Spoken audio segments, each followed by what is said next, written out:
Bengaluru police on Thursday issued notices to 301 mosques, temples, churches and other establishments to use their loudspeakers within the permissible decibel levels, said Kamal Pant, Commissioner of Police, Bengaluru, on Thursday. मसाजिद को police station के तरफ से जब notice जारी हुई कि supreme court का ये आदेश है, ये आदेश का पालन नहीं हो रहा है, तो ऐसी सूरत में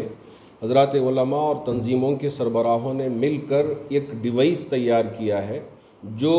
कितने डिजिबल में होना है वहाँ लॉक कर देता है। मिसाल के तौर पे आंध्रा की जो बसेस आते हैं उसमें स्पीड कंट्रोल गवर्नर लगा हुआ होता है, वो जितना भी एक्सीलेटर दबाता है वो फास्ट नहीं जाती। तो इसी तरह ये साउंड कंट्रोल डिवाइस बनाया गया है जिसे में लॉक होता है कि सुबह के वक्त में ये, रात के वक्त में ये, तो इसकी वजह से ये परेशानियां नहीं आएंगी कि कोई जाके साउंड बढ़ा दिया फिर उसके बाद आवाज़ तेज़ हो गई, फिर दूसरे मसाइल खड़े हो जाएंगे। इन सारे मसाइल से बचने के लिए जो डिवाइस तैयार किया गया है, मैं मसाजिद की कमेटियों से गुजारिश करना चाहूँगा, अगर उन तक ये बात नहीं पहुँची है तो वो आप इसे